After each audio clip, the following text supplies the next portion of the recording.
But the Rebbe explained, although initially it does pose itself as a klipa, as a husk, as an incrustation, which in its a raw state doesn't allow God to be revealed, but that's only in its raw state.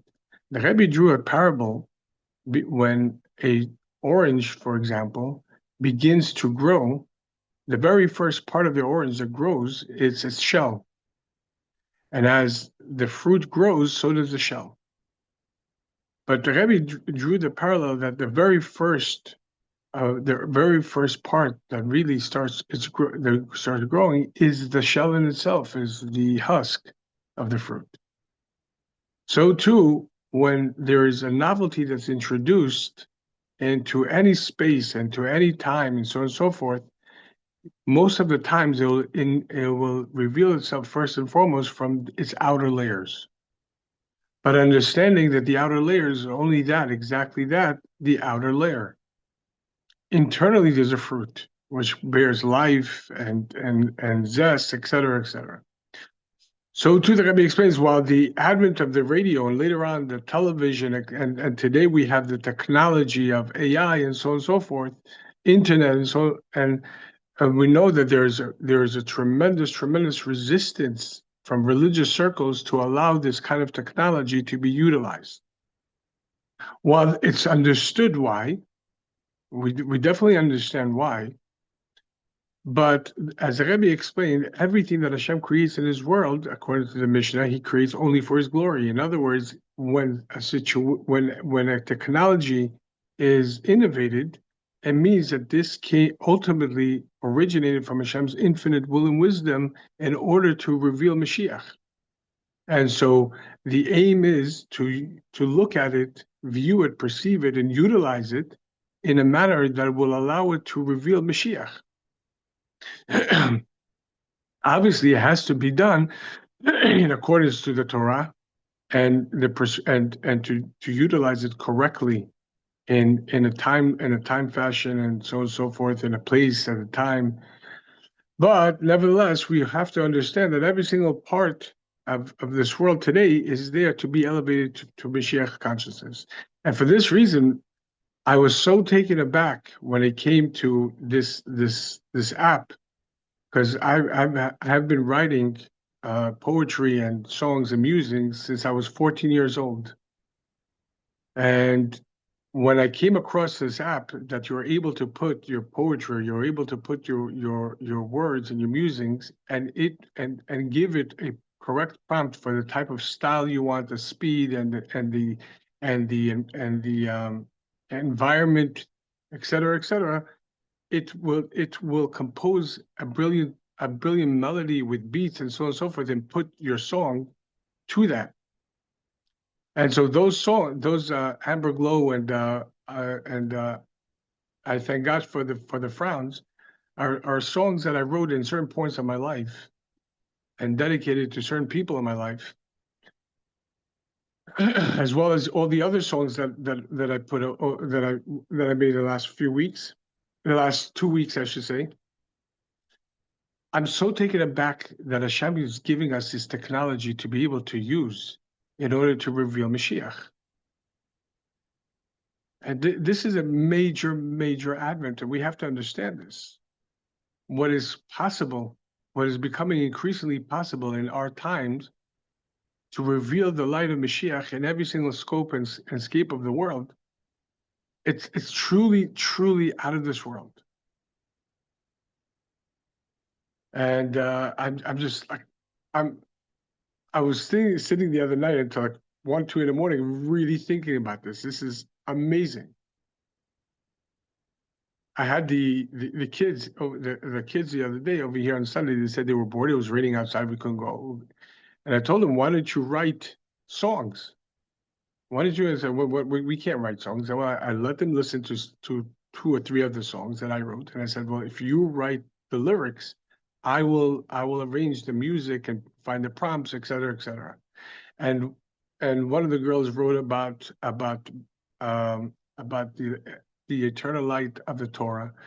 Yosef wrote about the Jewish people continuity and bringing Mashiach. and we put it to different arrangements, whether it was pop, teen pop, or hip hop, and so on and so forth, and it came out brilliantly. It's just we're given so much in our generation, as we discussed in the Basi Lagani around Yud Shvat time, that as the previous Rebbe wrote in the last discourse that he handed out to be learned before he was Nistalic in Yud Shvat 1950. One of the points that the previous Rebbe wrote regarding the seventh generation, as the previous Rebbe, as we discussed back then, represented the sixth generation from the Alter Rebbe. And just like there were 7 generations that in the biblical times, that through their service, they drew the Shekhinah lower and lower after it ascended through the previous 7 generation, which caused the Shekhinah through their sins and their sinful mannerisms to ascend higher and higher from this world. Then stood seven generation, beginning with Abraham, and then Yitzchak, and then Yaakov, and then Levi, and then Amram, etc., until Moshe Rabbeinu, and he's the 7th, and all 7s are cherished. And Moshe Rabbeinu drew the Shekhinah back down into this world. And as the previous Rebbe noted back then, that there are 2 stages of that. First, in Mount Sinai, as we discussed on Shavuot, when it says, Vayered Hashem al Hahar, that Hashem descended upon the mountain, that Yud-Kei Vav-Kei literally descended upon the mountain.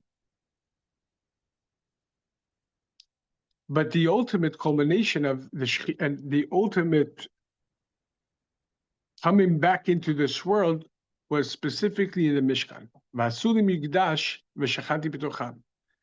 When it says regarding Mount Sinai, it says Vayered Avaya Yud-Kei Vav-Kei. And as we learned on Shavuot, there are two tiers of Yud-Kei Vav-Kei, the netherworld and the supernal, and it's a whole discussion by itself. But that's still a name of Hashem. It's Shema Atzmi, it's a Shema Etzem, it's the essential name of Hashem, but nevertheless it's still a name, it's not him. When it says Vasuli Migdash v'shachanti betocham, they should make for me a dwelling place, a tabernacle, and I will dwell within them, means that Hashem himself is drawn and will reveal himself in the scope of the world through each and within each and every one of us. And so too, from the Alter Rebbe, the founder of the Chabad movement, who drew the innermost dimension of the Torah into Chochmah, Bina, and Dat, into wisdom, understanding, and knowledge, in other words, into the human intellectual frame, where he drew from the Baal Shem Tov's teaching and the Baal Shem Tov's successor, which was his teacher, Rabbi Dovber, and he drew that into the human intellect. Hence, Chabad Chassidism is based on Chochmah, Bina, and Dat, that the human mind should be able to not just tolerate the godliness, but the essence of God within our mind, and through our mind into our human frame. And then came the second Rebbe, Rabbi Dovber, then the third Rebbe, the Tzemach Tzedek, Rabbi Menachem Mendel, and then the Rebbe Maharash, and then the Rebbe Rashab, and the previous Lubavitcher Rebbe, and our Rebbe. And each generation drew the Shekhinah lower and lower through the different challenges and then through the different activities, etc., etc. But as the previous Rebbe notes in the Basi Lagani discourse, that in order to win the war, the king is willing to waste, not just expend, to waste all the treasures that were stored for all generations, treasures that the king himself doesn't even look at. But nevertheless, because the war of Galut pertains to the essence of Hashem, for this reason, the king is willing to waste the treasures that were stored for generation upon generation, but wasted upon his army, the Tzivos Hashem, the armies of Hashem, to mete it out to the generals, and the generals give it out to the soldiers. So the previous Rebbe explains that in the seventh generation, there is going to be not just abundance of treasure, but so much that it will be wasteful. And that in previous generation, we didn't have this type of chassid, we didn't have access to chassidicism, we didn't have access to all this. And understand, when I came into Chabad in 1996, yes, we had maybe 100, 200 English books translated from Hebrew, but the translation wasn't exact at all times. In other words, the idea was the words were translated, but it didn't flow and didn't resonate with someone who was just coming into Judaism. In other words, it did a good job in translating the words, but it did not draw the concept into a way that it was able to be absorbed by the newcomer. It left the concept very esoteric, versus what we have today, that everything is elaborated. We have thousands and thousands of books, and on top of this, we have Sepharia, we have Chabad.org, we have Aish.com. We have so much.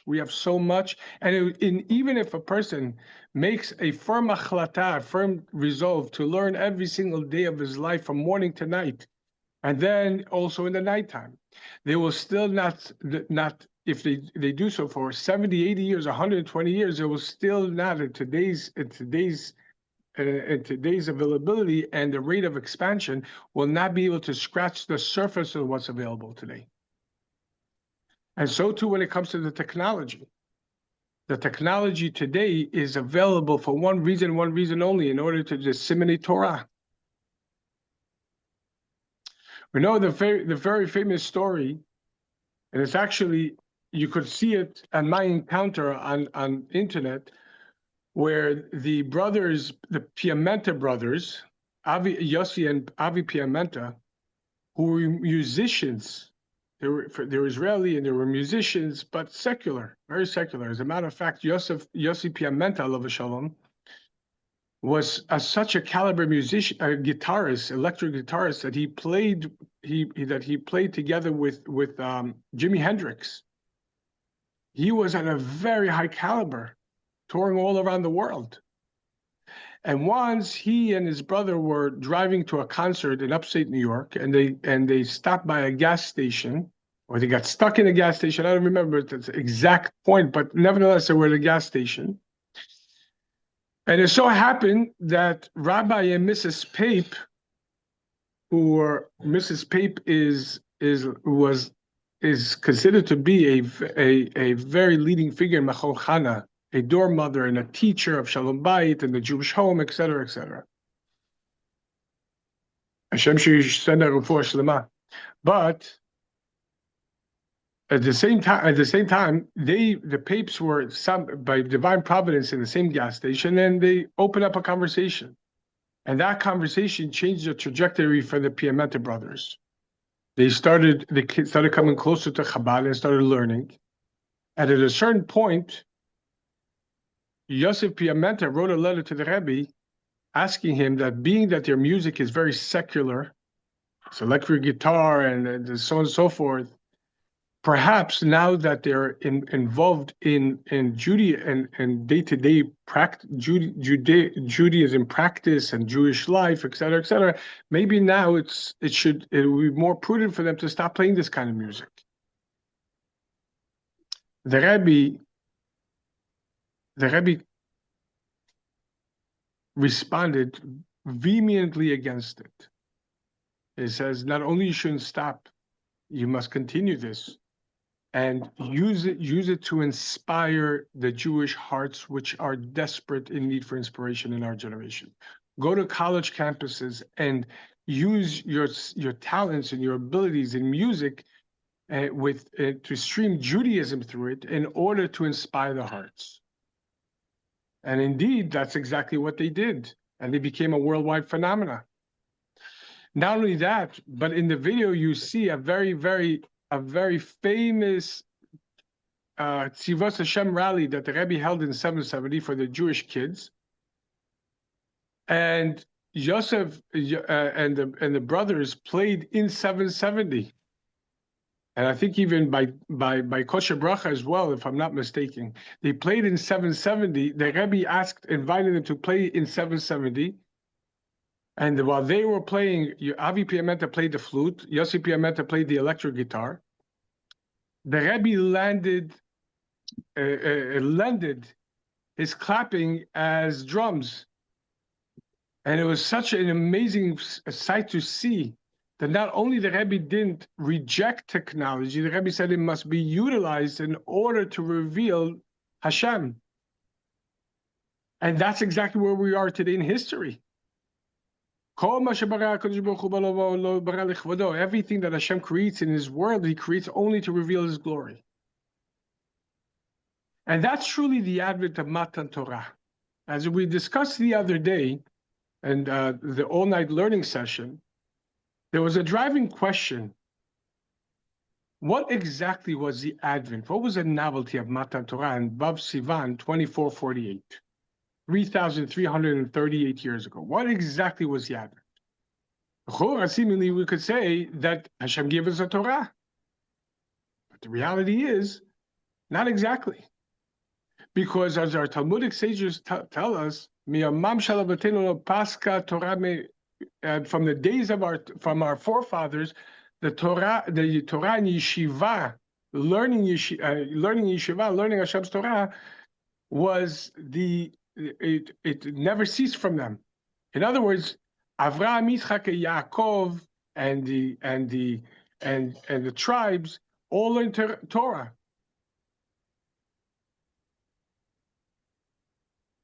We know that on the way to Lavan's house, Yaakov stopped in the yeshiva Hashem Ever for 14 years to learn Torah in order to prepare himself to go out to the world, to Lavan. We know that prior to coming down to Egypt, prior to Yaakov's coming down to Egypt, Yehuda went forth in front of him in order to establish yeshivot in Egypt. We also know that our Talmudic sages tell us that our forefathers performed all the mitzvot before they were even commanded.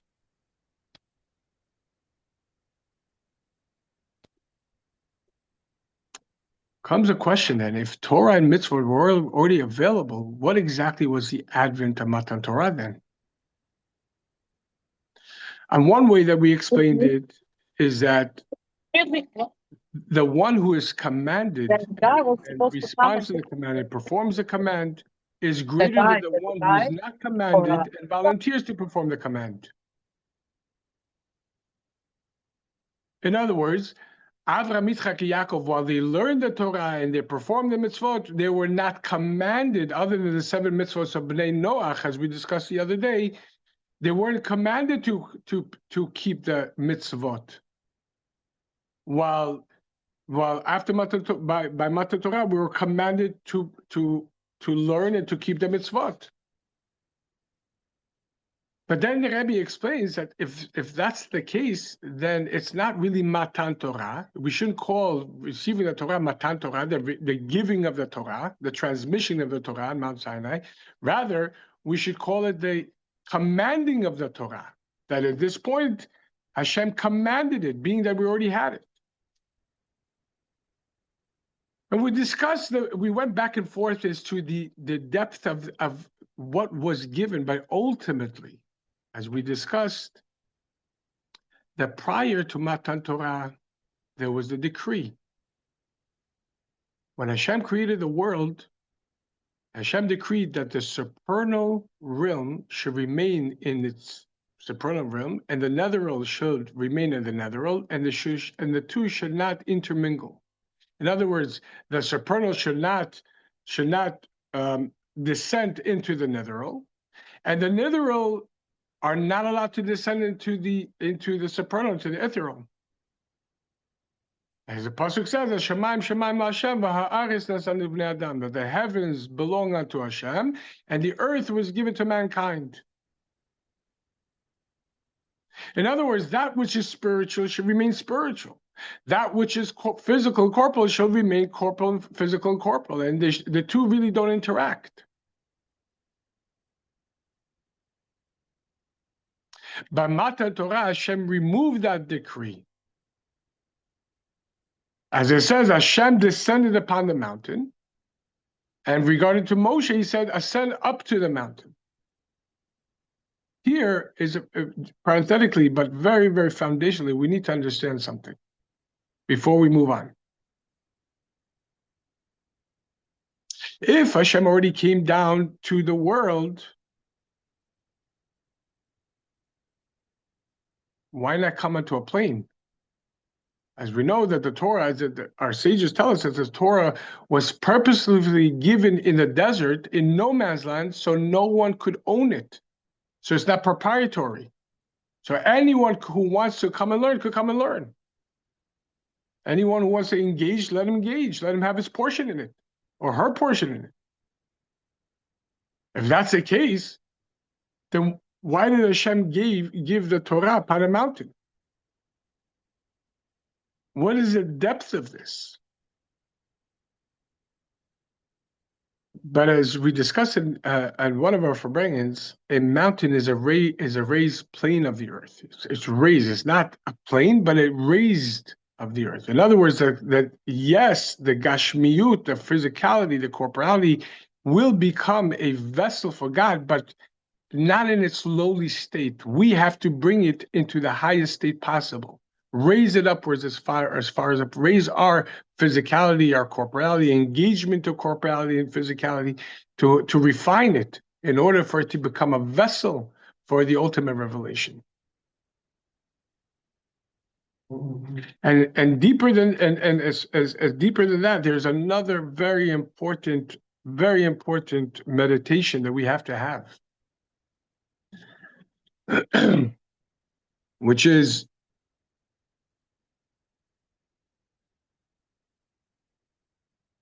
as we discussed several months ago regarding Elisha's blessing to Ovadiah's wife when he tells her, go and borrow empty vessel from your neighbor and bring them back home and fill them up with your oil. Don't diminish in empty vessels. And we discussed both interpretations of that, both explanations of that from the previous Rebbe. The second being, in order to be able to elicit Hashem's light, you have to make yourself an empty vessel, devoid of any agenda and so on and so forth. While Chassidus demands us to become an empty vessel, and that, as we learned the other day from the Baal Shem Tov, could only happen when we are fully saturated with the knowledge that Hashem Ein Od Milvado, as Alter Rebbe explained in Tanya the last several days, that there's nothing other than Him.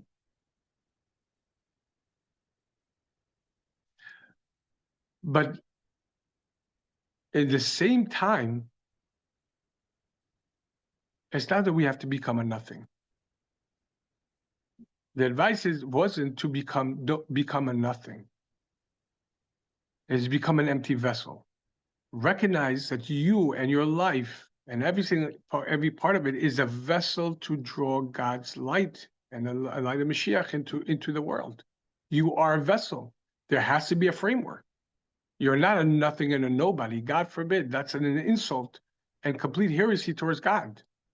That Hashem, as it were, creates broken vessels.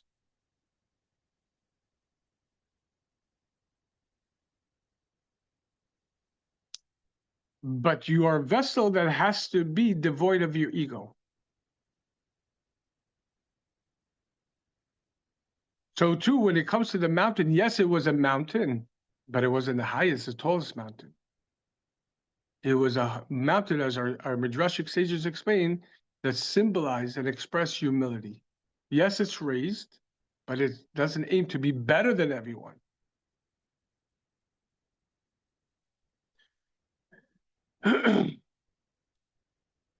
Let's go back.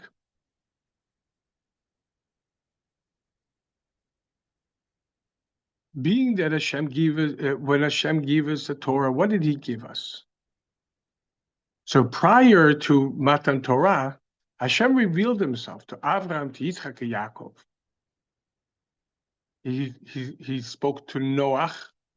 He spoke to Adam. He even spoke to Avimelech. He revealed himself to Avimelech, who kidnapped Sarah. There were times that Hashem revealed himself. But as we discussed, this was a contracted revelation, a revelation from Hashem that is compared to the revelation that a teacher imparts upon his student in the course of the class. That the teacher does not give his essence. He doesn't give his full gamut of knowledge, his full spectrum of knowledge. He has to contract himself. He has to contract his knowledge, et cetera, in order to be able to mete out a lesson that's going to be tolerated and absorbable by the students. Anything more than that is going to overwhelm the students.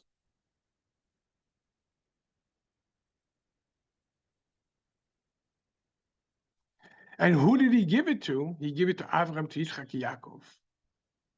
Now, before Matan Torah, the aim wasn't corporeality. It wasn't physicality. The aim was the spirit, the spiritual, the meditation, the continual ascent of one's spiritual consciousness. And according to the spiritual consciousness, that's the type of light that it elicited from God.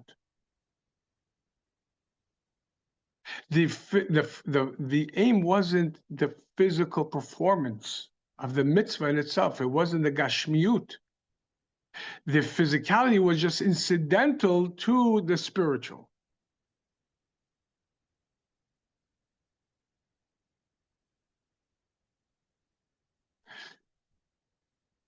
For this we see, and we discuss a very interesting case in the Torah that we're all familiar with. It was the third day after Avram Avinu, at 99 years old, fulfilled the mitzvah of giving himself a brit milah, a circumcision. And he was, as our sages explained, the third day after the operation is the most painful of the days. And so he was physically suffering. When Hashem came to reveal himself, as it says by Parshas Vayera, that Hashem revealed himself to Avram, Ba'alonei Mamreh.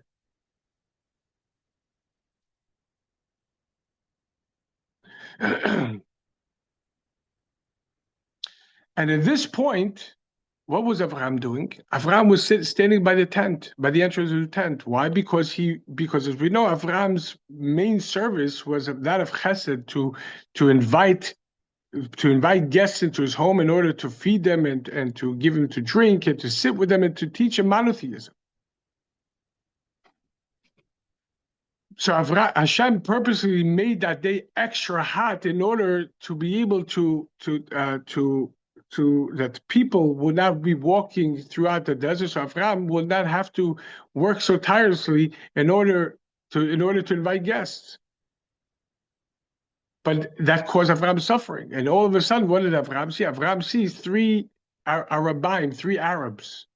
Not the Arabs that we have today. The original nation Arabim were pagans, worshiping the sand. And so he sees three men, and we all know from Abraham's perspective, there were three men, but in fact, there were three angels. Each one came to perform another task. And Avraham immediately invites them. And what did he say to Hashem? He says to Hashem, I need to put our conversation on pause because I need to go and make sandwiches for these people. And Avraham abandoned the Shekhinah, as it were, in order to go and make lunch for these three idol worshippers. And from this, our Talmudic sages learn and teach that inviting and hosting guests is greater than Kabbalah's Pnei Shekhinah, it's greater than even talking to God. Because we see the precedent that Avraham set. But comes a question. We know, as our sages explained, that these were angels. They did not require lodging. nor did they really eat what Avraham fed them. They pretended to eat. What's the mitzvah of Kabbalat, of Achnasat Orchim, of bringing guests? The mitzvah is not to host your friends, which is very nice in itself. There's a mitzvah, Yeshivat Re'im, that when Jews sit as brothers and sisters for a sake of a mitzvah in itself is a mitzvah. But that's still not Achnasat Orchim. Achnasat Orchim is to invite someone who needs room and board and food and accompaniment. That's the mitzvah. Whether you like them or not, that's the mitzvah. And again, the concept of mitzvah in its raw state is that it's commanding us to do something which goes against the grain. Everybody loves hosting their friends and sitting and schmoozing and forbearing with their friends. Everybody loves that, for the most part. But that's not the mitzvah. The mitzvah is to give someone who needs food and drink and room and board. So comes the question. Avraham Avinu was in mid-conversation with Hashem when he noticed the Arabim, and then he abandons the Shekhinah and goes and invites them into his tent in order to feed them, in order to fulfill the mitzvah of Achnasat Orchim, to the extent that our sages learn out from this that the mitzvah of Achnasat Orchim, of bringing guests, is greater than Kabbalas Pnei Shekhinah, of talking to Hashem. But there's seemingly a very foundational flaw in this entire story that we learn a mitzvah from it, and that is, we just said that bringing guests is specific for people who need lodging and need food. The angels didn't need not lodging and not food, and while they pretended to eat, they didn't actually eat. So did Avraham perform the mitzvah of Achnasat Orchim from the lens of what we know? Not necessarily. And did Avraham abandon Hashem's conversation in order to play it out of fantasy? To pretend to give them food and pretend that they're eating it? God forbid. The Rebbe explains that being that before Matan Torah, the focus was the spirit, the spiritual, while the physical was just a incidental way of expressing the spiritual, but not the main focus. The main focus was the spirituality, the emotions, the mindset. So in fact, while Avraham Avinu did not physically feed them because they physically didn't need to eat, because they weren't physical beings, but in expressing his chesed, Avraham Avinu accomplished exactly what the aim was, to express his kindness. And the Rebbe gave an example. When a person is happy, first place you usually see it is on their face, in their laugh lines, in their smile, et cetera, et cetera.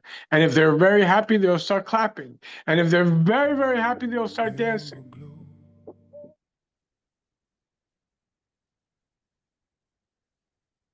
But the physical in itself is it's only a revelation of what's going on inside. The smile and the clapping and the dancing is a physical expression of the emotion that the person experiences, the elation that the person is experiencing.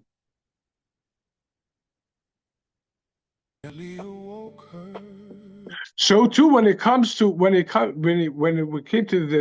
mitzvot prior to Matan Torah, they were spiritual, and the physicality was only there to express that, but not a focus onto its own.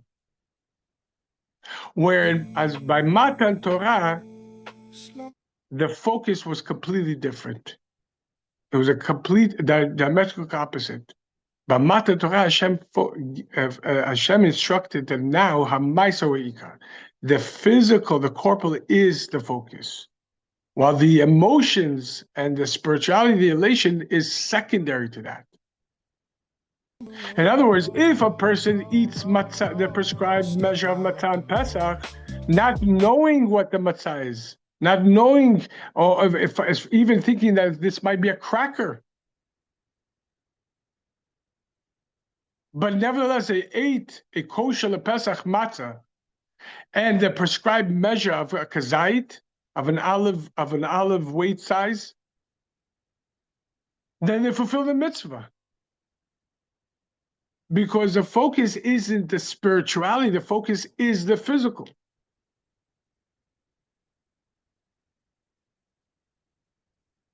In other words, the advent of a Matan Torah is, as we learned the other day, as the Alter Rebbe says, the first words, Anochi, is an acronym for I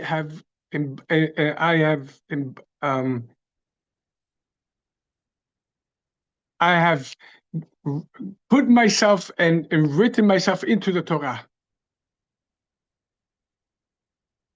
In the Torah, in learning the Torah, we connect to Hashem's essence.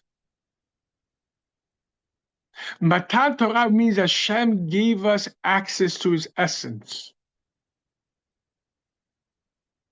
Where before that was impossible because Hashem's essence, by definition, cannot reveal itself in a limited world, because if it reveals itself, the world will stop being a world. If infinity openly reveals itself, and infinity is a term that we use to describe something which is not finite, we can't deem Hashem infinite. Infinity is still a term.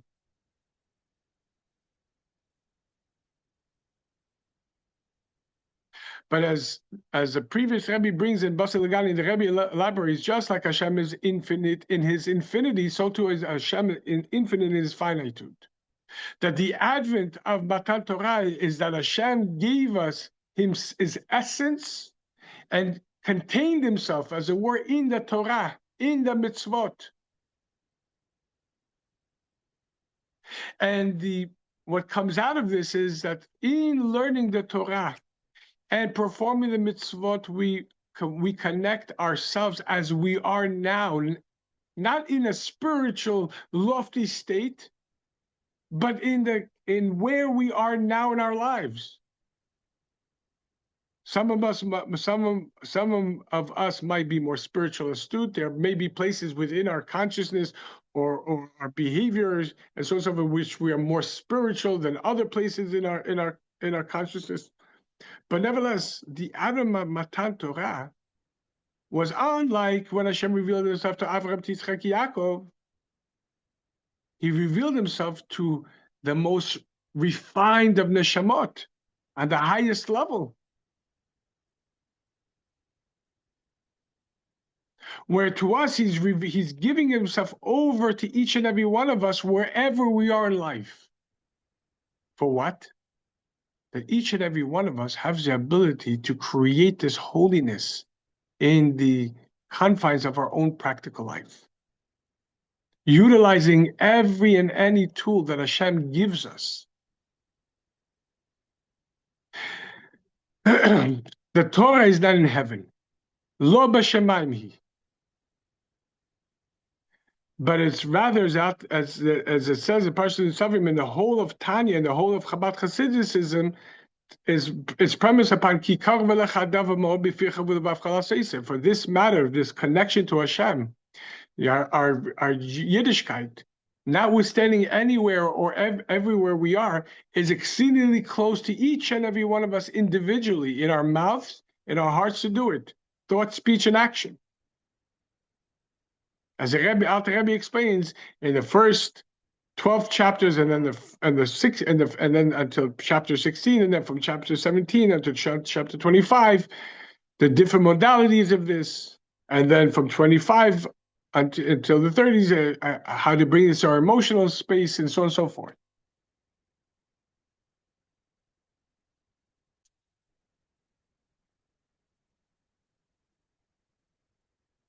With giving us the Torah, Hashem gave us the ability to draw holiness into each and every one of our lives. And for this reason, each and every one of us are sent to our own personal exile. As as our Talmudic sages teach,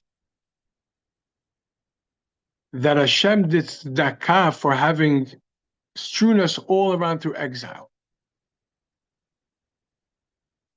There are different explanations to this, but as the Rebbe explains in many discourses and throughout different discourses, beginning with this opening, this teaching as the opening line, that in sending each and every one of us to a place, a time, a space,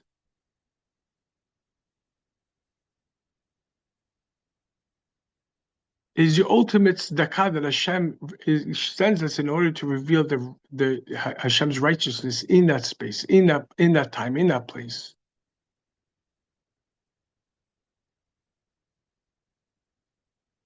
For this, we have to understand that wherever we are in life right now, this is exactly where the mission is.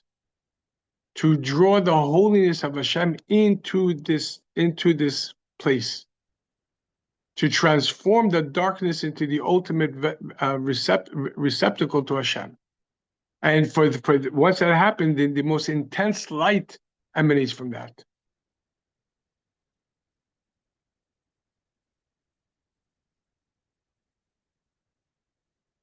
And as Alter Rebbe explains, that through all of our service, throughout the continuation of Golus, that Hashem sent us into different geographical locales and different times and different challenges. Each generation has its particular challenge. But through the activity of Torah, learning the Torah and the mitzvot in every single geographical locale all the time, we refine the world to the point that the world is now is in a state that it is starting to perpetuate the physicality that is. To perpetuate on a quantum level, almost like an infinite beam of consciousness. And we're literally living in times where not only would be it would be science fiction to science fiction. And that's because all the service that we did through the Torah mitzvot, that is another one of the advents of Matan Torah, is that prior to Matan Torah, the mitzvot that were performed, the physicality of them were just incidental. As we discussed, that when Yaakov painted these sticks black and white, and put them in front of the sheep when he was working in Lavan's house, the Alter Rebbe explains that Yaakov was drawing down the same type of influx that we draw down when we put on the tefillin.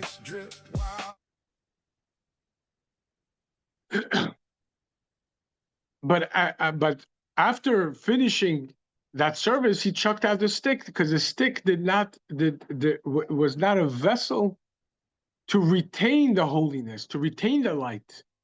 It was a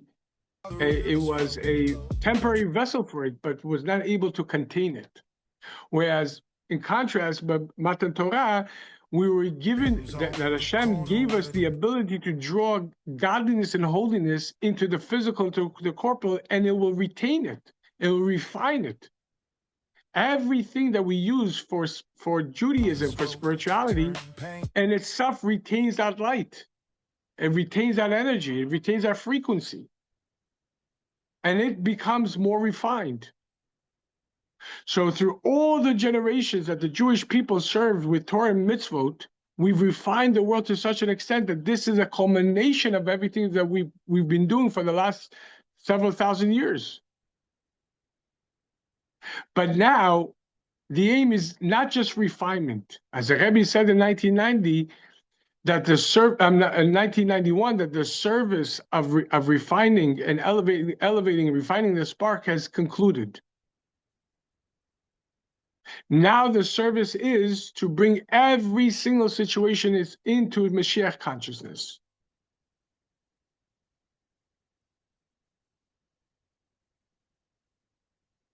Now we would think that that's so much easier, because in dealing with the service of refining, we have to objectively deal with something outside of us, and we have to eat, for example, with food, we have to know the bracha for it. First, we have to determine if it's kosher and kosher to the highest of standards. And then and then think to ourselves, why are we eating it? Does it need us to eat it? And then we make the correct blessing. And then we have to earmark as we're eating the energy that we're going to derive from this food. We have to earmark it, that it should only be used for holy and healthy purposes. As our sages in the Zohar says, that the time of eating is a time of battle.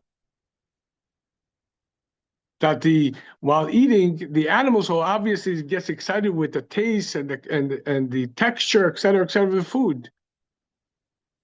And it immediately wants its energy for itself.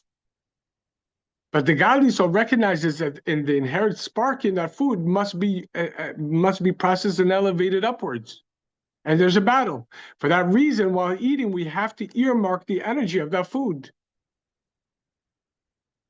consciously.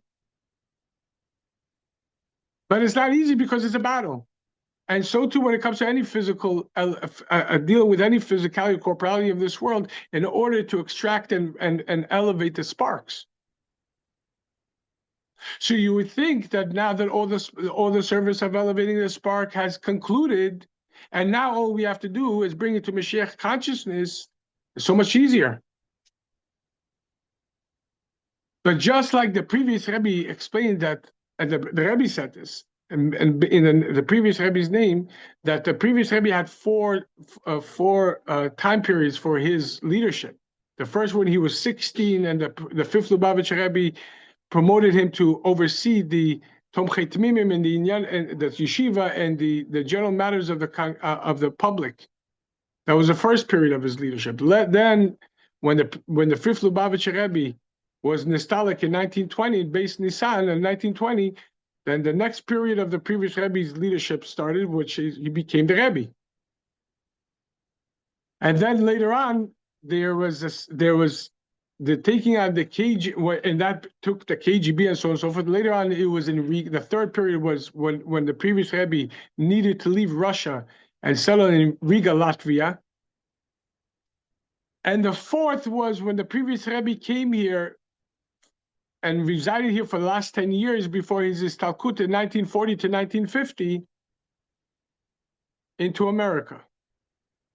And understand, until that point, the previous Rebbe heroically dealt and responded to the KGB by establishing underground system that kept the Jewish torch, not just aflame, the Jewish torch alive, through yeshivot and mikvaot and making sure that there's kosher food and even candy for children who are coming to celebrate Shabbat, although they don't celebrate anything, but he would make sure there's money to buy sweets for them.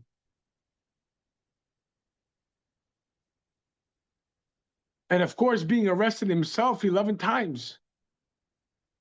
The last of which was 1927, in which he was tortured severely. And the aim of that arrest was to execute him.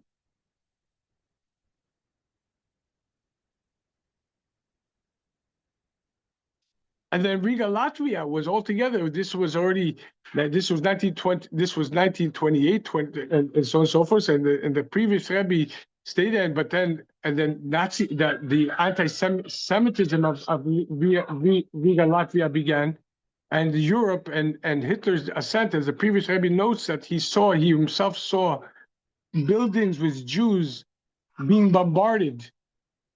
As you see, the picture of the video of the previous Rebbe coming to America in 1940 was very different than when he came here in 1930. Because as a Nasi, as a leader, as a head experiences all the pain and the suffering of the rest of the body first and foremost. What tells a finger when it jabs at something that it hurts is the brain that tells it. Because first the signal is sent to the brain, and the brain tells the finger what to feel. So first and foremost, the Nasi feels it. And yet, out of these 4 time periods, The previous Rebbe noted that the hardest of the time periods was in America, the galut of affluence, the exile of affluence.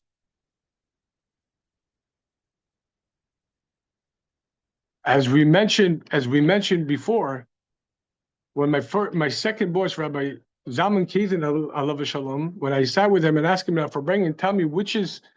I thought I was asking like a rhetorical question because it didn't need an answer, but he gave me a shocking answer to it. Nevertheless, I asked him which one was easier or harder, America or Russia. And mind you, his mother was arrested and died in jail. His father was arrested and was shot and disappeared. His brother was arrested and beaten almost to death in front of his mother, and that's why his mother passed away from a heart attack. The woman who held up the underground, the hub for the underground, for that reason she was arrested. And not only him, thousands of Chassidim were arrested and exiled and murdered and disappeared, and nobody heard a word. And for what? For the crimes of being Jewish, of living a proud Jewish life and teaching Judaism. So you would think there's such a question, which was harder? Of course, communist Russia was harder. But surprisingly, he gave the opposite. He says, no, America is harder. To which I said, what do you came in 1954 with nothing. And look at the empire you made, literally the empire. From what the remnants of him, from his family and Mrs. Kazin, they created an empire that brought thousands upon thousands of Jews back to Judaism, and their children, their grandchildren, great-grandchildren are all leaders all around the world.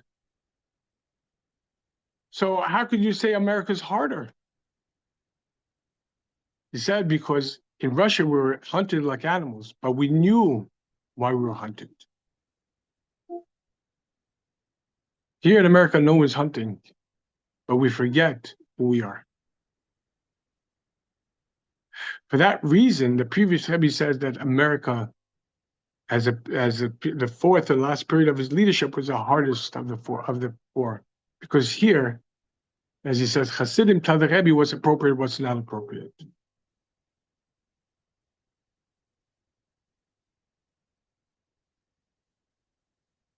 There might be well-meaning, but the body can't tell the head what to do.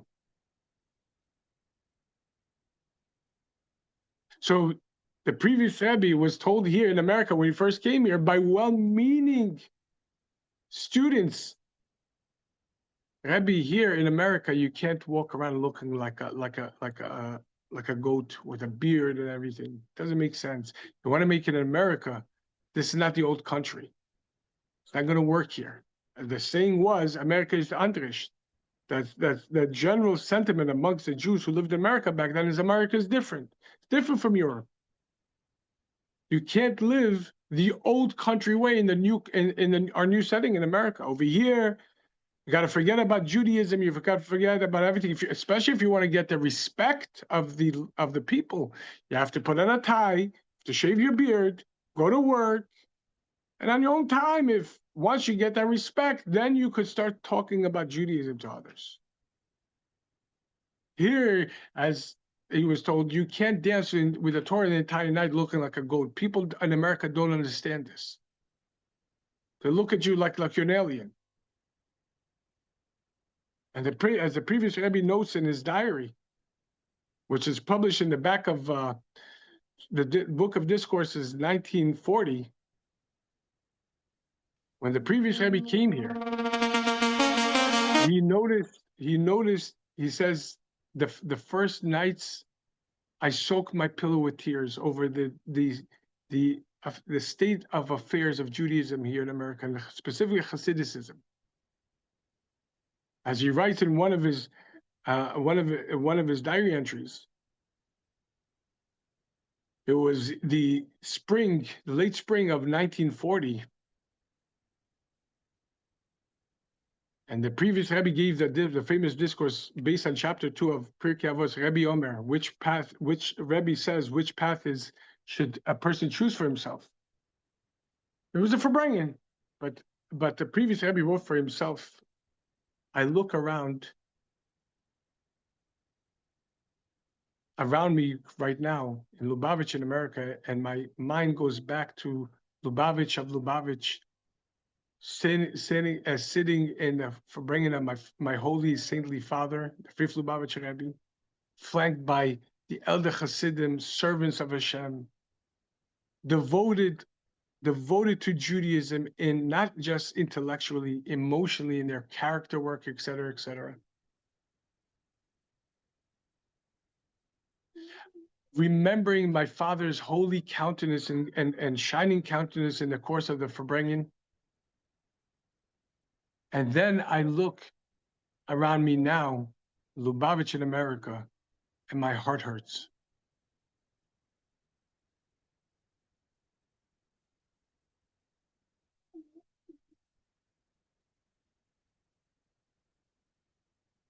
But at the same time, while there's no one hunting us, I mean, today, there's a reason why they start to hunt us, because it's not them, it's Hashem reminding us, you're a Jew.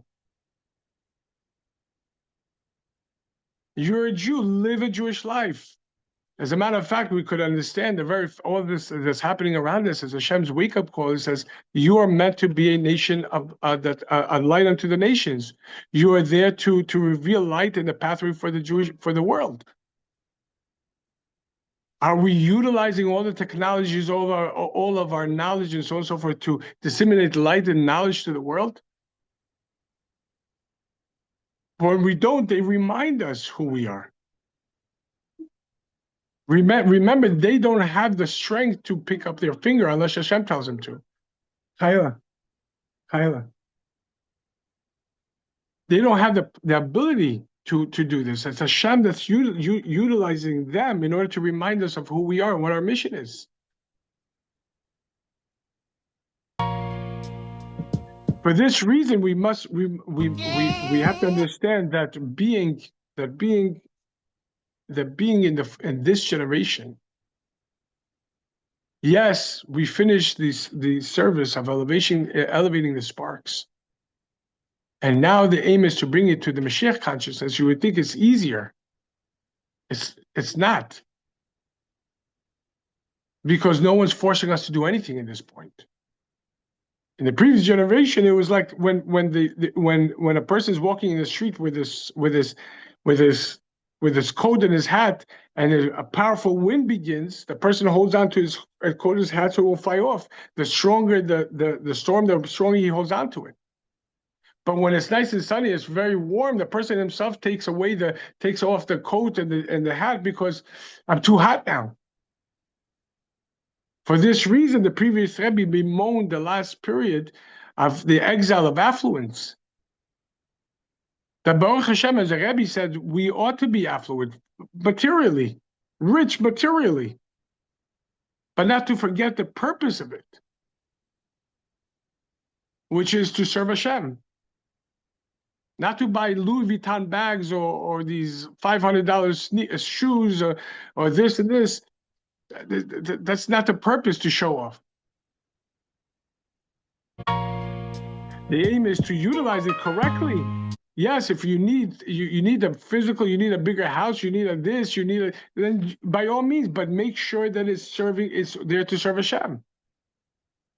To bring everything into Mashiach consciousness means that every frame of our life right now, we have to assess, the way I think, the way I express myself, the way I act towards Hashem, towards myself, to my spouse, to my children, to my neighbors, to my community. Is this the ultimate that I could bring it to? Is this its fullest potential? Is this the best? Not in a Chas v'Shalom self-effacing way, but as an invitation to be able to bring Mashiach into our day-to-day life. And to bring Mashiach into the day-to-day life, into the nitty-gritty. And it's difficult, because we're so used to the exile style of thinking, the intergenerational trauma that has been meted down from generation to generation, plus our own issues. The animal soul, the ego, after all, is a creature of habit. And once it's used to a certain pattern, that's the way it acts. But When the Rebbe says that now we have the power to bring everything to Mashiach, it's not just a observance. The Rebbe is giving us the power to do this. That means that every single frame of our life, we have to ask, how do I utilize this to the best of its fullest spiritual potential? And for that reason, I'm so excited about all this new technology, this AI. Now, granted, yesterday I took upon myself a resolution on Shavuot that I'm going to start sharing the daily Tanya, and try to share the daily Torah portion, utilizing AI. And mind you, this is with AI, it's growing so exponentially, and unlike the proliferation of the internet, which took 10 years for it to really reach every home and to come into its own. We are watching the last 2 years how exponentially AI grew and is growing constantly. The tools which are available to us. So I took upon myself a resolution, but in order to find the prompts and learn, you have to learn this. And you have to experiment with this. And it costs money. And it's time consuming. So I finally figured out how to make an avatar of myself and try to match the sound, my voice and everything. It's still understand we're still in an infant stage. So with the next 2-3 years, it's going to be all the struggles we're having today with the AI is going, just like in the beginning when it came to computer, if anyone remembers DOS or those kind of systems before the visual Microsoft Windows came out, and how much more so Microsoft 3.5, and so forth. But yeah, I put out a video yesterday of the Tanya of yesterday's Tanya on my Instagram, and yes, I myself am frustrated with it because it's not my voice. It's as close as I could get it to my voice, and then on top of it, the movement, the lip movement, as somebody who called me and says, like, I understand what you're trying to do, but when we know you, we see that this is not you. This is not your style of delivery. This is not your facial expression. And I said, right. I agree with you. I'm frustrated with the thing, but we have the mitzvah of bringing the Mashiach consciousness into every single part. And yes, this is still new, but just like Mrs. Kaizen's son, Yosef Yitzchak Kaizen, alav shalom, if you look at the bottom of Chabad.org, of the screen of Chabad.org, it says dedicated in memory of Yosef Yitzchak Kaizen, who is the father of Jewish internet, who started Chabad.org back in the late 80s when internet was nothing more than a dial-up with a chat room of code. And and people tried to dissuade him. Says, "You're wasting your time. Who's going to read this stuff? Who's ever going to need this? Nobody's going to look. And people are not into this technology." But based on the Rebbe's directives, he kept on going. And today we see what it is.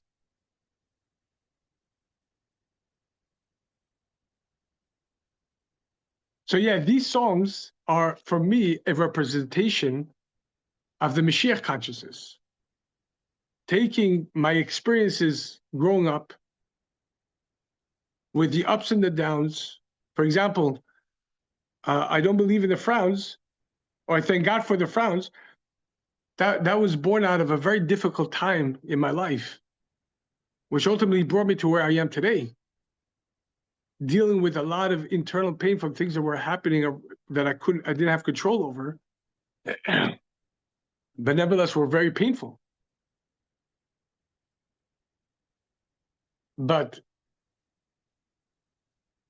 based on the discourse that I remember learning outside of Columbia Presbyterian Hospital, which we sort of touched upon, you're giving those who fear you a test or a miracle or banner by which to uplift themselves. As we discussed, the difference between refining the world and going through tests and tribulations, where going through a test is not objective of looking at what's outside of you, but rather inside of you, internally, dealing with yourself, but specifically discovering your essential bond to Hashem, not being fazed by the world, And coupled with what the Baal Shem Tov teaches on the verse, Shivisi Avayel Negdi Samid, in chapter 16, I've placed God in front of me always, and the Baal Shem Tov translates this word Shiviti Lishtavus, equanimity, everything's equal in front of me because Yutke Vavke put it there. Whether people like me, whether people curse me, whether it's easy or hard, what's the difference? It's all you. So that song was based on a very difficult time and what it brought out from Chassidus. And Amber Glow was a period of just about 2-3 years ago, where my consciousness started shifting and understanding a whole different layer of life. And it specifically began with that word Amber Glow. And I started writing. But each one of those things represents a period of my life or something I was going through or something I am going through and so on and so forth. But putting that, the human and the Jewish experience, and melding that with technology in order to create beauty, that's tiferes. The synergy of and blending of different experiences, different colors, different tones, and to reveal Hashem oneness.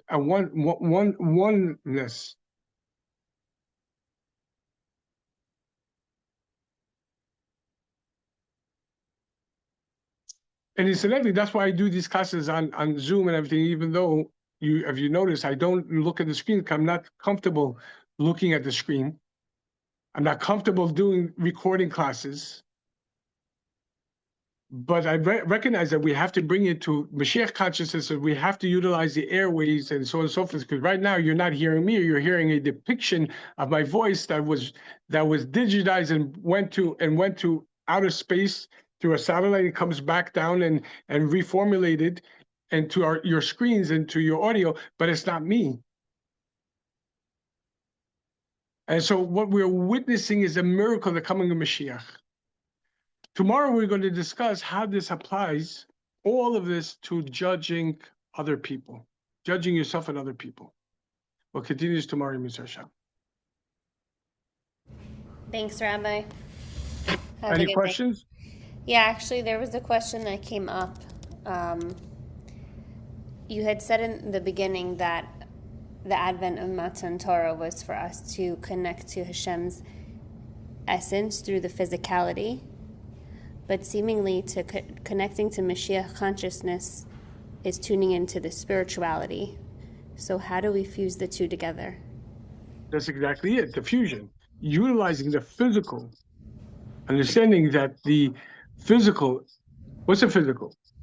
When we say physical, we mean something which is obviously not, has a limitation to it, of space and time and form and density, et cetera, et cetera.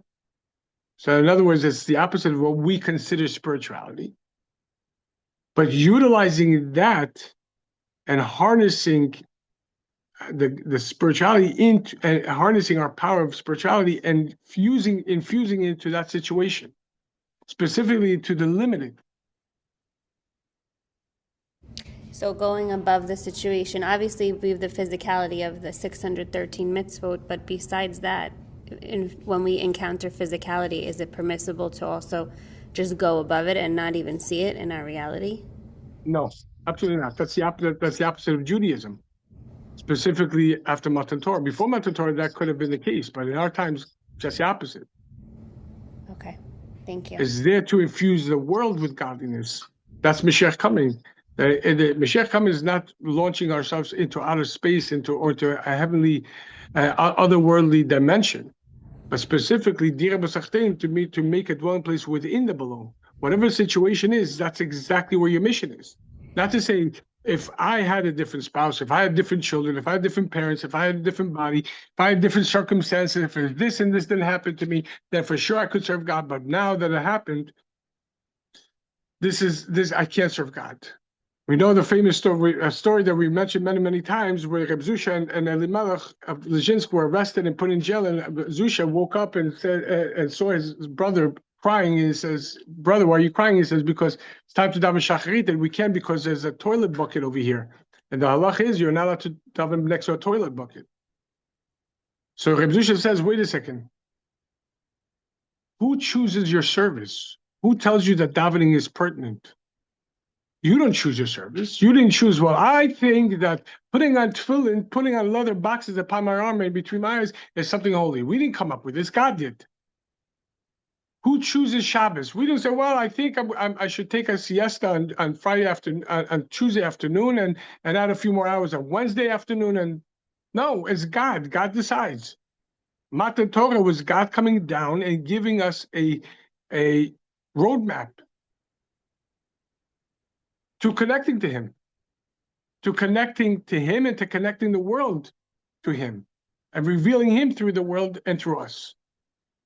For that reason, we can't augment it. Because this is a code that God gives us. So this is what Zusha told Elimelech. You're sad because of what? Because you can't serve Hashem.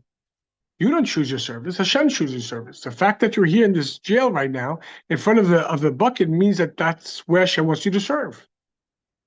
And just like when you daven, you serve with happiness and gladness of the heart.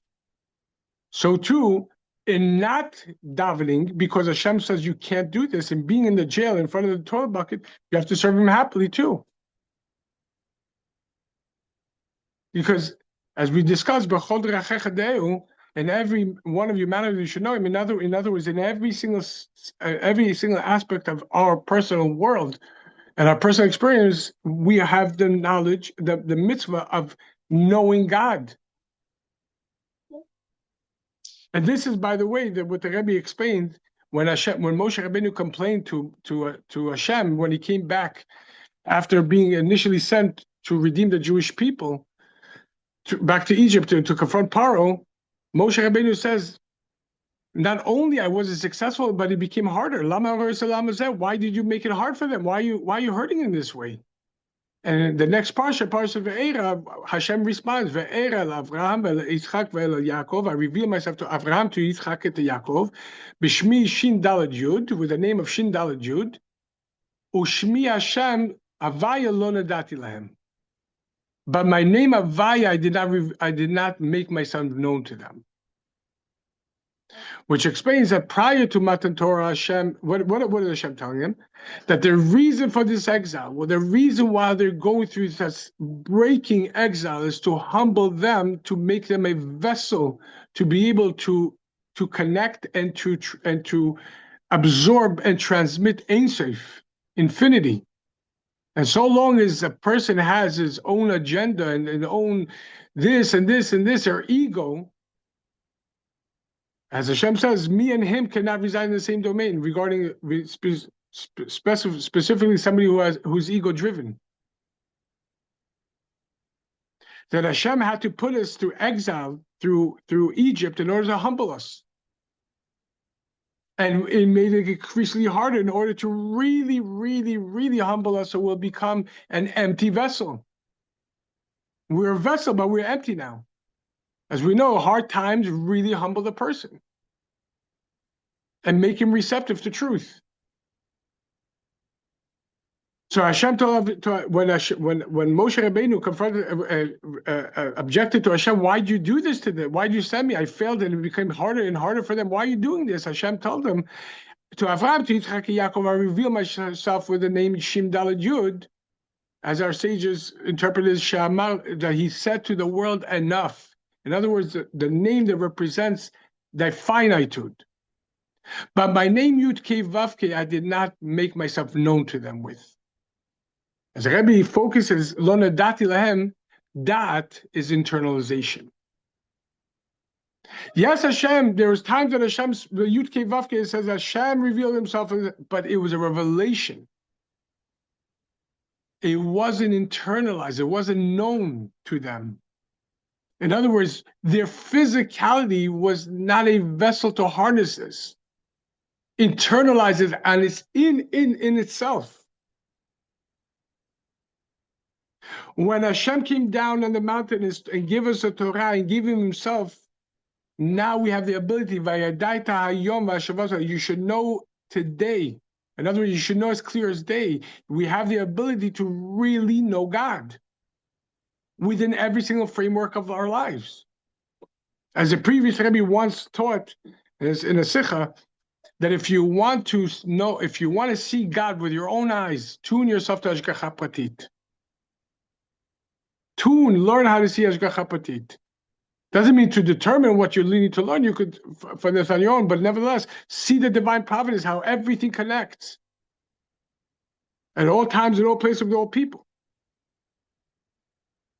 And that we're given the ability to internalize. Nodati lahem, I did not make myself known to them, means that now, after Egypt and through Matan Torah, now I'll be we each and every one of us will be able to know God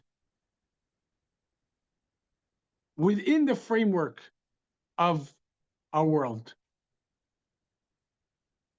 within the confines of our flesh. As Eov says, for my flesh I should behold God.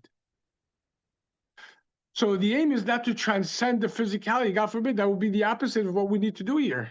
All other religions tell you to do that. You have to ignore the world. You have to blow up the world. You have to, like, in other words, the world is just a pesky stage to go to heaven. But the aim is heaven. By Judaism is the opposite. The aim is not heaven. The aim is down here. The Maisorika. And so the aim is, yeah, some of us are given situations which are very obtrusive and very painful in life and so on and so forth. But the more painful, the more screaming out that is, it needs authentic godliness into it. You know, so long as a child, as a child screaming means that he wants something. If he stops starts ignoring his parents, or for that matter, also with couples. So long as they're fighting, it's not good, but it shows that they still care. When they stop and they just disconnect and there's peace, nobody's speaking to anyone, nobody's bothering anyone, that in itself is a very big problem. Because that's numbness. So long as that situation is obtrusive and it hurts, it means that it's alive. And the fact that you're feeling, yeah, it means that there are many things happening here, but one of the things is an invitation to draw authentic Judaism.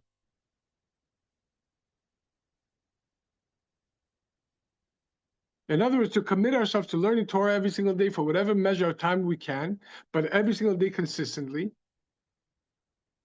and to perform the mitzvot which pertain to each and every one of us at the time that it pertains. Difficult or hard, what's the difference? We're not children here. A child will say that this is hard, this is difficult, this is exciting, this is boring, I'm interested, I'm not interested, it's tasty, I like it, this is not tasty, I don't like it. An adult knows those are all children gauges. We're here, is it purposeful or not? Am I meant to do this or not? And be honest and earnest with yourself. Many people confuse that and get themselves more and more into a complicated situation by refusing to see the truth in it. And as we learned in the class where we were talking about going through trials and tribulations, if a person is going through a test, which means everything around them is so confusing, they don't know who to trust and who not to trust and what's happening and this one and that, this is a test. But the test is not to deal with the outside world, because the more the person will start dealing with the objective outside world, the more they're resetting the test, and it starts over and over. It doesn't stop. And the person will say, when is it going to stop? When is it going to end? I can't live like this. Well, if you can't live like this, understand you've been focusing towards the wrong direction outwardly. You have to look inwardly within yourself.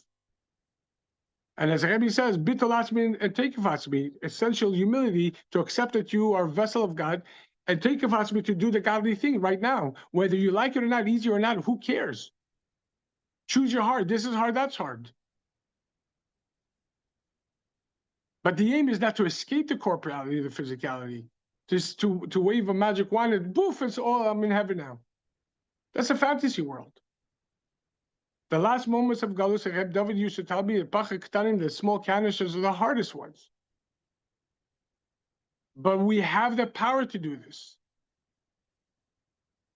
And not only do this, we have the power to do this valiantly with happiness and gladness of the heart.